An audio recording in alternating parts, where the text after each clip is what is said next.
High বন্ধুরা, কেমন আছো তোমরা? আশা করি সবাই খুব ভালো আছো। আমি একটা নিউ রেসিপি নিয়ে চলে এসেছি। দেখো, সিম সর্ষে বানাচ্ছি আমি। এটা আমার স্টাইলেই বানাচ্ছি।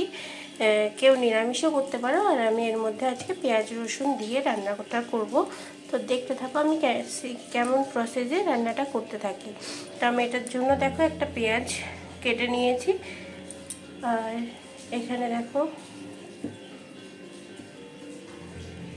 রসুন টমেটো নিয়ে আর আমি এখানে সাদা সর্ষে ভিজিয়ে নিয়েছি।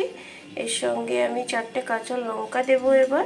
তো দেখো আমি এবার প্যান বসিয়ে নিয়েছি এখানে। এর মধ্যে আমি এবার তেল দিয়ে দেবো। তেল দিয়ে আমি প্রথমে যেটা করব, এই যে আমার কাছে রসুন, আমি এটা সাদা তেল দিয়ে যেহেতু রান্নাটা করছি, তো তেল গরম হওয়ার অত কোনো ব্যাপার নেই। রসুনটা দিয়ে দিচ্ছি আর এখানে পেঁয়াজও দিয়ে দিচ্ছি আর টমেটোটাও দিয়ে দিচ্ছি। এটা একসঙ্গে সব কিছু ভালো করে নাড়াচাড়া করে নিয়ে এটাও আমি সর্ষের মধ্যে দিয়ে পেস্ট করব। তো দেখতে থাকো। এটা এবার নাড়াচাড়া করে ভেজে নেব। তো যাতে তাড়াতাড়ি মজে যায়, তো তার জন্য আমি এর মধ্যে একটু নুন দিয়ে দিলাম। তো এটাকে দেখো আমি ভালো করে ভেজে নিচ্ছি।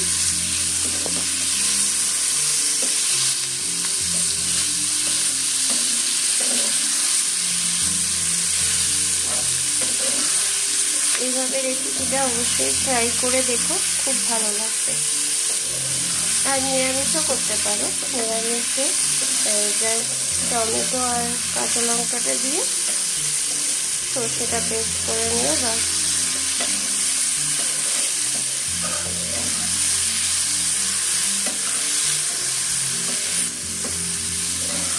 আর এটা আমি আরেকটু টেস্টি করার জন্য পেঁয়াজ রসুনটা দিচ্ছি আর কি।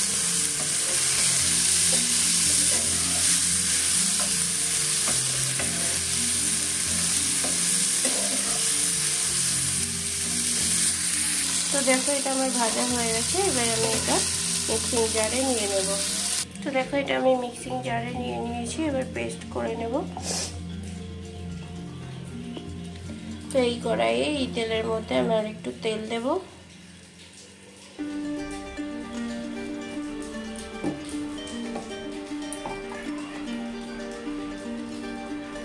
তো তেলের মধ্যে আমি এবার 5 ফোড়ন দেবো একটু।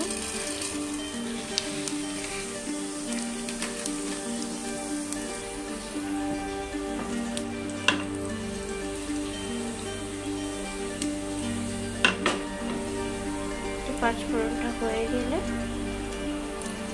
এই তেলের মধ্যে আমি এবার সিমগুলোকে দিয়ে দেবো। সিমগুলো আমি 2-8 করে কেটে নিয়েছি।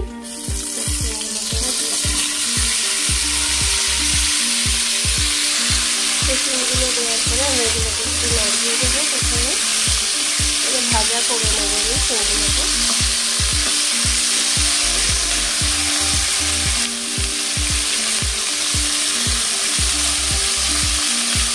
খুব ভালো করে আমি সিমগুলোকে ভেজে নেব।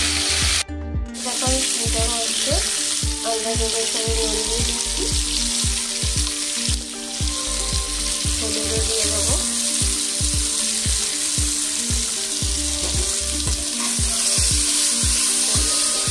এবার ভাজতে হবে খুব ভালো করে।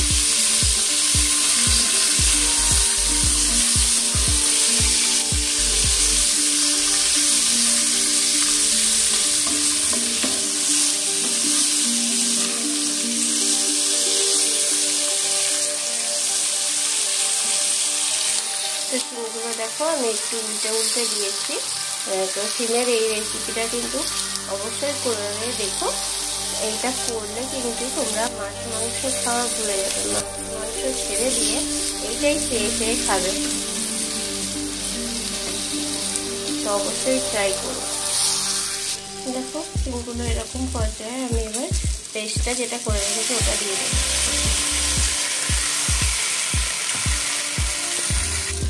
এটাকে আমি একটু নাড়াচাড়া করবো এবার।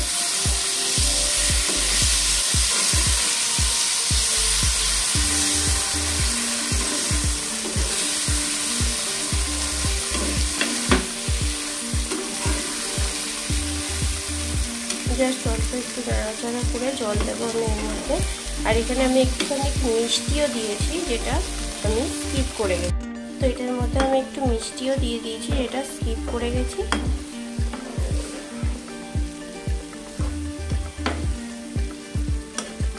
তো আমি এটা বেশিক্ষণ আর নাড়ানাড়ি করবো না, কারণ সর্ষে বাটা দেওয়ার পরে বেশি নাড়ানাড়ি বা সর্ষেটা বেশি ভাজা হলে ভালো লাগে না। তো আমি এর মধ্যে এবার একটু জল দিয়ে দেবো।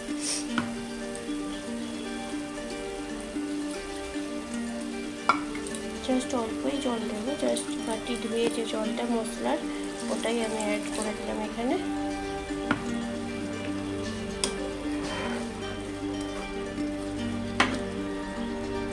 তো আমি এটা এবার একটু ঢাকা দিয়ে দেবো। তো আমি এটাকে ঢাকা দিয়ে দিয়েছি আর আঁচটাকে একদম সিমে দিয়ে দিয়েছি। তো আমি এটা এখন 15 মিনিটের জন্য ঢাকা দিয়েছি সেদ্ধ হওয়া অবধি। তো তারপরে 15 মিনিট পরে তোমাদের কাছে ফিরে আসছি। 15 মিনিট পরে আমি ফিরে এসেছি। এবার দেখা যাক কী অবস্থায় আছে। দেখো এটা দেখতে কি সুন্দর হয়েছে না? এবার দেখি রেসিপিটা কিন্তু আমার তৈরি হয়ে গেছে।